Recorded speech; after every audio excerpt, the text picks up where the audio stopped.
بسم اللہ الرحمن الرحیم۔ اعراب جملے میں کیا کام کرتے ہیں؟ اس کو سمجھنے کے لیے ہم اردو کے 2 جملے دیکھیں گے۔ نمبر 1، حامد نے محمود کو مارا۔ نمبر 2، محمود نے حامد کو مارا۔ پہلے جملے میں یعنی حامد نے محمود کو مارا، حامد کام کرنے والا ہے، اس لیے اس کو فاعل کہیں گے، یعنی اس نے فعل یا کام انجام دیا۔ جبکہ محمود پہ کام انجام دیا گیا یعنی محمود کو مارا گیا، اس لیے محمود کو مفعول کہیں گے۔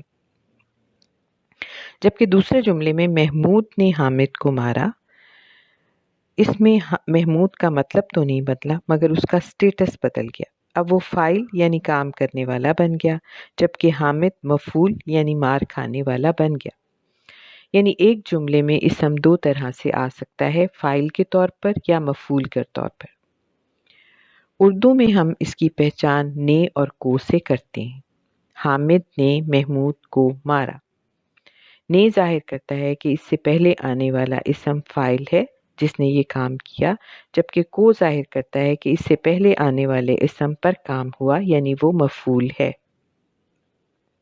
عربی میں نے اور کو کا استعمال نہیں ہوتا، بلکہ یہ کام اعراب سے لیا جاتا ہے، یعنی فاعل کے آخر میں 2 پیش جبکہ مفعول کے آخر میں 2 زبر لگائے جاتے ہیں۔ اب انہی جملوں کو عربی میں ٹرانسلیٹ کرتے ہیں۔ حامد نے محمود کو مارا۔ حامدن ضرب محمودن۔ یہاں 2 پیش ظاہر کرتے ہیں کہ حامد کام کرنے والا یعنی فاعل ہے، اور 2 زبر ظاہر کرتے ہیں کہ محمود مار کھانے والا یعنی مفعول ہے۔ اب دوسرے جملے میں دیکھیں، محمود نے حامد کو مارا۔ محمودن ضرب حامدن۔ محمود کو ہم نے فاعل بنا دیا اور اس کے اوپر 2 پیش لگا دیے، اور حامد پر 2 زبر لگا کر اس کو مفعول بنا دیا، یعنی ان دونوں کا سٹیٹس تبدیل کر دیا۔ لیکن اس سے بھی زیادہ مزے کی یہ بات ہے کہ بے شک آپ حامد اور محمود کی جگہ نہ بھی بدلیں، صرف ان کے اعراب بدل دیں تو جس جملے میں ان کا سٹیٹس خود بخود ہی بدل جائے گا۔ بے شک آپ کہیں حامدن ضرب محمودن یا محمودن ضرب حامدن، ایک ہی دونوں کا مطلب ہوگا کہ حامد نے محمود کو مارا۔ صدق اللہ العظیم۔ اعراب نے عربی زبان کو جو وسعت بخشی ہے اور جو نئی جہت عطا کی ہے وہ اردو یا انگلش میں موجود نہیں ہے۔ مثلاً حامد نے محمود کو مارا، اس جملے کو ہم اردو میں بغیر الفاظ تبدیل کیے اسی طرح لکھ سکتے ہیں۔ یہی حال انگلش کا ہے، حامد بیٹس محمود، تو یہ صرف اسی طرح لکھا جا سکتا ہے۔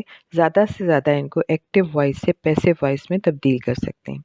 اب آئیے دیکھیں کہ عربی میں اس جملے کو کتنی طرح لکھا جا سکتا ہے بغیر ان کا مطلب اور سٹیٹس تبدیل کیے۔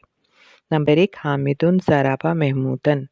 حامد نے مارا محمود کو۔ محمودن ضرب حامدن۔ محمود کو مارا حامد نے۔ ضرب حامدن محمودن۔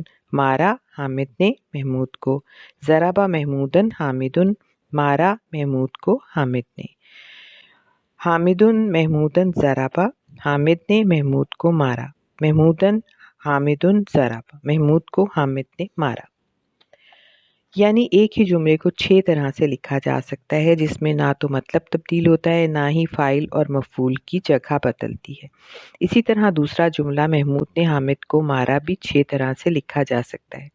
یہ 3 الفاظ کا جملہ ہے۔ اگر اس میں ایک لفظ مثلاً ایڈورب شامل کر لیں تو یہی جملہ 24 طرح سے مطلب اور سٹیٹس تبدیل کیے بغیر لکھا جا سکتا ہے۔ اگر 5 سے زیادہ الفاظ ہوں، 5 یا 5 سے زیادہ الفاظ ہوں تو 120 طرح سے لکھا جا سکتا ہے۔